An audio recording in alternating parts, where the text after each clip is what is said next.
Bonjour et bienvenue dans le podcast de l'association Zero Waste Toulouse, où on discute tous les mois de zéro déchet, zéro gaspillage et plus largement d'écologie. Je suis Chris et aujourd'hui je suis avec Anne-Fleur. Bonjour Anne-Fleur. Bonjour Chris. Alors aujourd'hui tu es avec moi parce que tu es bénévole à l'association Zero Waste Toulouse. Oui. Mais tu es aussi la seule salariée de l'association et tu as la particularité d'être une des fondatrices. Du coup, tu connais l'association extrêmement bien. Donc, est-ce que tu pourrais me parler de l'association, de ses missions, s'il te plaît ?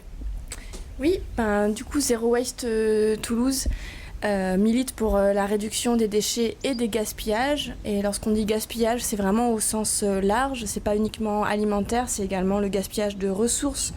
Lorsque on achète un objet neuf, par exemple. Et on agit sur tous les secteurs de la société, c'est-à-dire qu'on s'adresse aussi bien aux citoyens qu'aux professionnels, qu'aux autorités locales dans la région de Toulouse. Nous étions un groupe de 6 personnes qui avons commencé à nous réunir en fin 2016 et nous avons lancé officiellement le collectif début 2017. Et à Toulouse, dans la région de Toulouse, on est actif sur le territoire de Toulouse Métropole, mais on va également un peu sur les périphéries ou les collectivités à côté. Et nous sommes en fait en lien avec un groupe local du réseau de Zero Waste France. Et donc nous sommes et Zero Waste France est également dans le réseau européen, qui est également dans un réseau national. Donc nous sommes vraiment en lien avec beaucoup d'associations et on partage pas mal les expériences entre les différentes villes, tout en restant une association locale et indépendante. Là, tu m'as dit un groupe de 5-6 personnes. Vous vous connaissiez à l'origine ? Comment ça s'est passé cette réunion de personnes ? Alors pas du tout. En fait, en ce qui me concerne, moi je venais de me réinstaller à Toulouse et je cherchais à être dans un mouvement en lien avec la réduction des déchets et des gaspillages. Et à ce moment-là, l'épicerie Vrac Ceci et Cela venait juste d'ouvrir à Toulouse, au Capitole. Et donc j'avais tout de suite fait part de ces envies à la fondatrice de l'épicerie. Et en parallèle, une Tiffaine, une Toulousaine avait un blog à l'époque et avait lancé avec l'épicerie Vrac également l'idée de faire un apéro zéro déchet. Donc plusieurs personnes se sont rencontrées comme ça. Et moi en fait quand je suis passée à l'épicerie, l'épicière m'a dit « Ah mais il y a 5 personnes en train de se réunir dans la cave de l'épicerie en ce moment même ». Et donc j'ai lâché mon panier de courses et je les ai rejointes tout de suite. D'accord.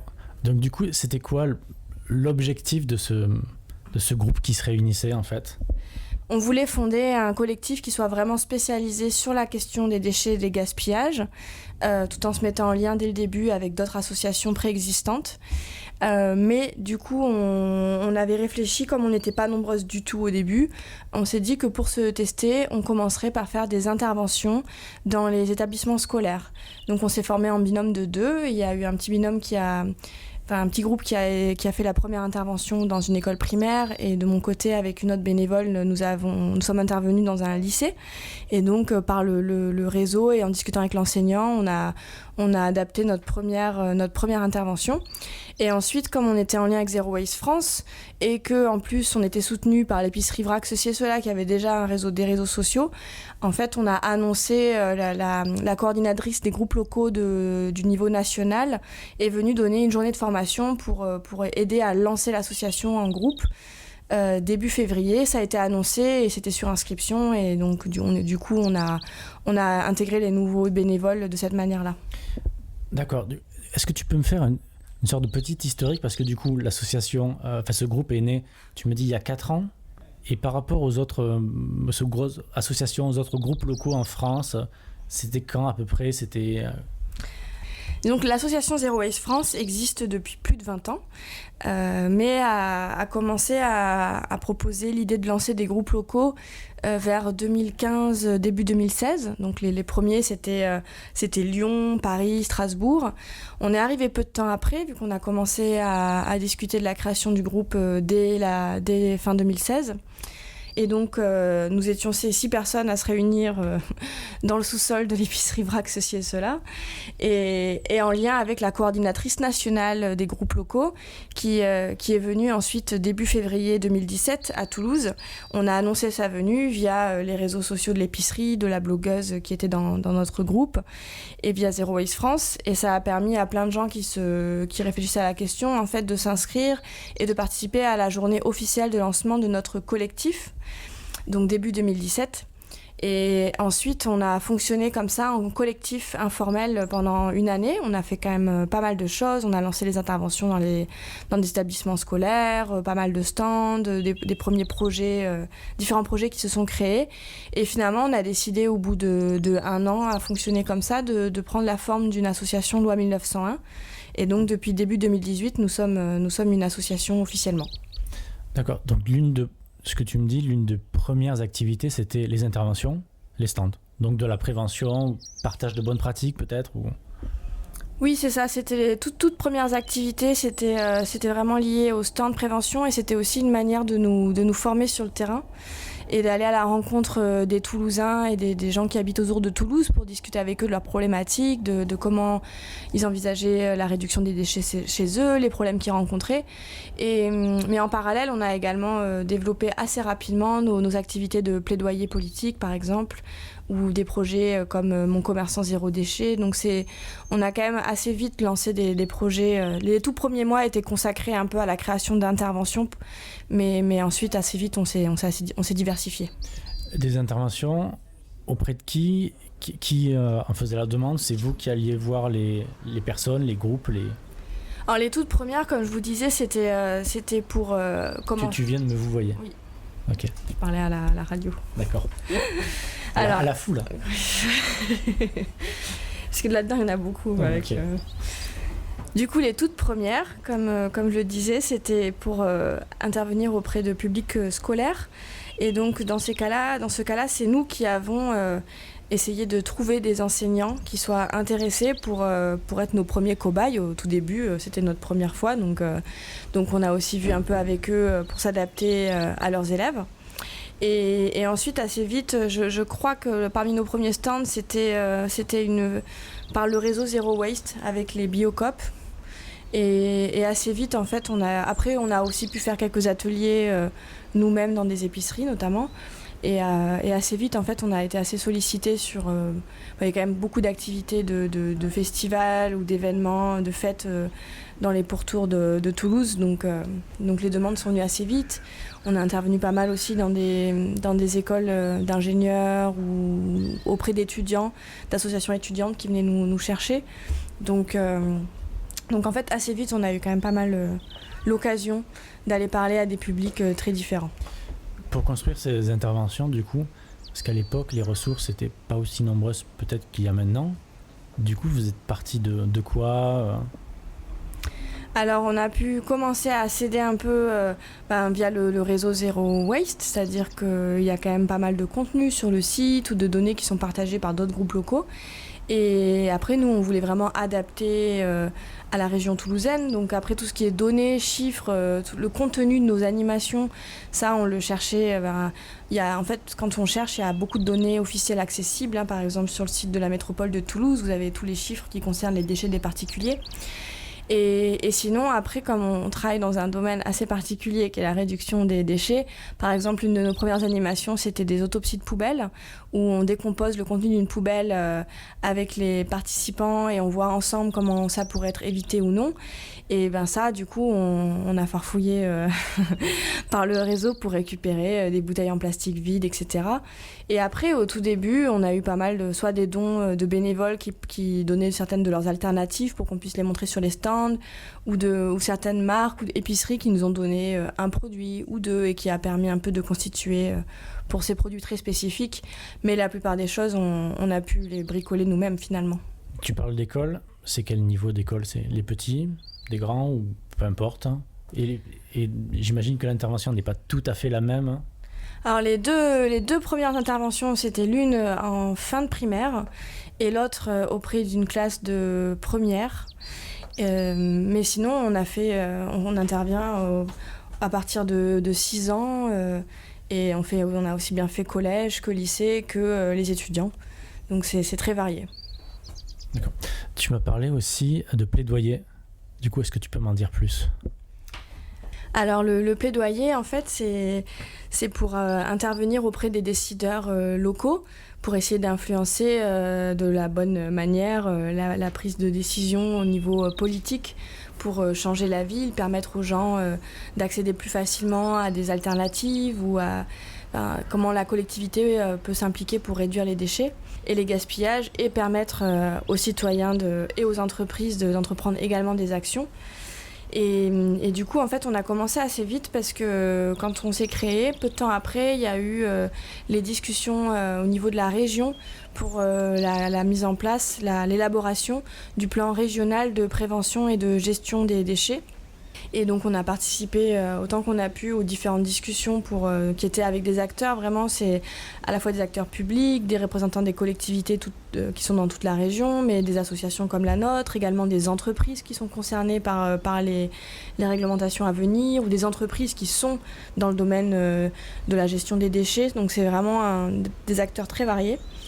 Et également, il y avait le plan, les collectivités comme Toulouse Métropole sont obligées d'avoir un plan local de prévention des déchets ménagers et assimilés. Et donc, on sait un peu le plan climat ou ce genre de choses nous ont permis de commencer à bien connaître les rouages locaux. Et puis maintenant, avec l'expérience, on essaye d'aller plus loin que juste participer aux discussions, mais d'aller nous-mêmes toquer à la porte, notamment des élus, pour leur proposer des changements. Donc par exemple, cette année, avant les municipales, on a publié un manifeste pour une métropole zéro déchet. Et donc ça fait partie des activités de plaidoyer. Donc là, on a les interventions, on a le plaidoyer. Est-ce que tu peux du coup, quelle autre activité ou quel champ d'action à l'association Zero Waste Toulouse ? Alors c'est assez diversifié. En général, avant de lancer une activité, on regarde un peu ce qui se passe déjà. Donc ça nous est arrivé quand même assez souvent de ne pas lancer un projet parce que, par exemple, dans le domaine du gaspillage alimentaire, il y a déjà des associations qui font des choses super. Et donc on va plutôt s'associer avec elles, voir si on peut aider à faire mieux connaître des initiatives déjà existantes, ou à l'inverse, créer un projet quand on a vu qu'il n'y avait pas grand-chose dessus. Et donc là, on a des projets qui sont liés aux différents R des 5 R. Donc par exemple, dans la partie refusée, on a un projet qui est lié au Stop Pub.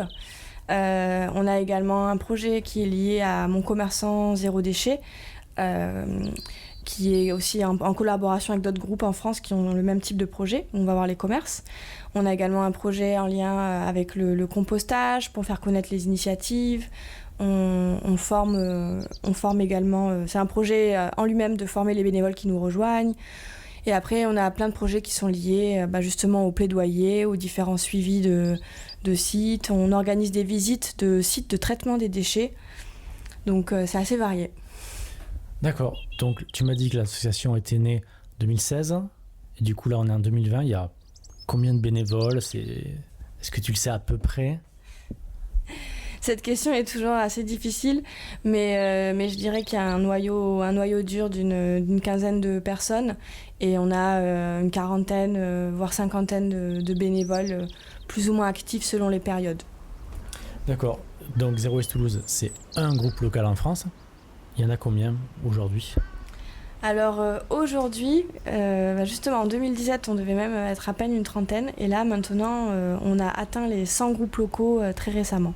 Est-ce que tu pourrais expliquer un peu le rapport qu'il y a entre les groupes locaux et Zero Waste France ? C'est quoi c'est un lien hiérarchique ? C'est vraiment un fonctionnement en réseau. Les groupes locaux restent indépendants. Évidemment, vu qu'on est dans un réseau, on doit partager des valeurs et s'entendre là-dessus. Donc dans des cas très rares, par exemple, vous n'allez pas voir un groupe local faire la promotion du recyclage uniquement. Pour nous, c'est ce qui arrive en dernier. Quand on n'a pas pu trouver une autre solution, oui, on recycle, c'est important, mais c'est pas ça qu'on va défendre en premier. Donc on respecte ces valeurs-là, il y a une charte qu'on signe, mais sinon c'est pas du tout un rapport hiérarchique, c'est-à-dire oui, Zero Waste France va souvent donner le tempo sur certains projets ou proposer des projets, et ça permet quand ils veulent mener une campagne. L'an dernier, quand il y avait des discussions sur la loi, quand on voulait pousser par exemple le fait que les fast-food, que la vaisselle jetable soit interdite pour les repas pris sur place, donc ça concerne notamment les fast-food, et ben c'est sûr que la portée médiatique et au niveau des parlementaires va être plus forte quand Zero Waste France mobilise tout le réseau et que beaucoup de groupes locaux font des actions la même semaine pour faire parler de ce sujet-là. Et de l'autre côté, Zero Waste France va aussi permettre de donner du contenu de qualité, de faire avancer la connaissance et l'expertise technique sur le sujet des déchets et des gaspillages. Mais les groupes locaux peuvent également être force de proposition. Par exemple, il y a des projets qui ont été développés, il y a une exposition sur les écoles pour les enfants d'école primaire. Et ça, c'est un projet qui a été lancé par un groupe local. Pareil, les premiers... c'est un groupe local qui a beaucoup développé les questions liées aux publicités à Strasbourg. Et donc ça peut vraiment aussi venir d'un groupe local, l'impulsion. Et il y a de plus en plus de partage. Par exemple, nous, on a été amenés à discuter et à expliquer un peu le projet de manifeste pour une métropole zéro déchet qu'on a partagé avec les autres groupes locaux intéressés. Et de même, un autre groupe local qui va créer un projet ou qui a quelque chose qui marche bien chez lui va pouvoir former les autres groupes locaux. Donc il y a beaucoup de partage d'expériences. D'accord. Et alors toi, j'ai dit en introduction que tu étais salarié de l'association. Du coup, c'est assez particulier. Comment ça se fait? Quelle est ta mission dans l'association? Oui, alors je suis la première salariée à temps partiel pour l'instant, dans l'idée de pérenniser un poste. Et en fait, l'association, il y a plein de raisons à la décision de passer ce cap du salariat, mais notamment l'association mène beaucoup de projets. Et c'était une association du coup 100% bénévole jusqu'à ce que je sois là en tant que salariée. Et ça prend énormément de temps. Et donc personne n'avait vraiment envie de baisser la voilure et d'abandonner des projets. Donc l'idée c'était d'avoir des missions qui permettent de soulager un peu les bénévoles sur certains types de tâches de gestion administrative et financière. Donc c'est une partie de mes missions. Mais également, par exemple, vous imaginez bien que quand il faut participer à plein de réunions, que ce soit sur le plaidoyer ou d'autres types de réunions pour des projets interassociatifs, avant, il fallait toujours poser un jour de congé pour réussir à y aller, parce que c'est souvent du lundi au vendredi. Donc ça permet aussi d'aider à développer l'association, de pouvoir avoir une personne disponible en semaine. Et donc après, j'aide également sur l'équipe de bénévoles qui s'occupe de la formation. On essaie vraiment d'outiller au maximum nos bénévoles, que ce soit sur l'expertise dans notre domaine, mais également sur la manière de tenir des stands, de parler à un public, etc. Et donc évidemment, après des interventions, la gestion des interventions aussi, avant de proposer des interventions à nos différents membres. Donc c'est un poste assez polyvalent. D'accord. Merci. Alors du coup maintenant, la petite question que j'introduis avec toi mais qui va devenir rituel. Est-ce que tu te souviens des 5 R? C'est facile pour toi? Oui, y a le premier, c'est refuser, avant même d'éviter qu'un déchet se crée quand on n'en a pas besoin. Donc je donnais l'exemple du stop pub par exemple, mais ça peut aussi être les goodies dans un festival. Est-ce que vous avez vraiment besoin d'un énième tote bag qui a coûté beaucoup d'énergie à produire? Il y a également le réduire, évidemment réduire au maximum sa production de déchets. Donc par exemple, c'est aller acheter en vrac, ça permet de réduire les emballages, ou réduire le nombre de vêtements qu'on achète chaque année, il y a plein de manières de réduire. Ensuite, il y a réutiliser, réemployer. Alors ça peut être aussi bien éviter à chaque fois la vente à emporter, on peut faire, ou les bouteilles, on pourrait réemployer les emballages, et du coup le même emballage va servir plein de fois. Mais c'est aussi réemployer en achetant d'occasion avant d'avoir le réflexe d'acheter un nouveau meuble Ikea par exemple. Ensuite il y a en dernier, quand on n'a vraiment eu aucun moyen de réduire, réutiliser, etc., on va recycler. C'est important, au moins on peut récupérer une partie de la matière. Et ensuite, alors là c'est moins hiérarchique au niveau de l'ordre, mais on parle de retour à la terre, alors on triche un peu, mais c'est pour dire qu'on composte pour éviter de brûler un tiers de nos poubelles à l'incinérateur alors que ça pourrait nourrir nos sols. Bon, ok, donc tu es incollable. Du coup, pour terminer, est-ce que tu as une petite astuce zéro déchet? Une astuce facile que tu donnerais à quelqu'un pour commencer en fait, sans trop lui faire peur? Ça va dépendre un peu des modes de vie de chacun, d'où on habite, mais par exemple, pour commencer, ça peut être assez facile pour la plupart des gens d'avoir toujours 3-4 sacs à vrac et un tote bag dans sa sacoche d'ordinateur ou son sac à main pour les courses impromptues, le passage à la boulangerie, quand on est en extérieur et qu'il faut emporter quelque chose ou faire un achat auquel qu'on n'a pas anticipé. Et ça permet quand même, mine de rien, de réduire beaucoup de déchets, de prendre en vrac ou d'éviter les sacs à la caisse. Et en même temps, ça prend juste 20 ou 30 grammes dans le sac. Parfait, merci Anne-Fleur, puis au mois prochain. Au revoir et puis à bientôt j'espère. Venez nous dire bonjour à l'un de nos after-work mensuels. Dernier mercredi de chaque mois. Bon, on en reparlera alors de ça.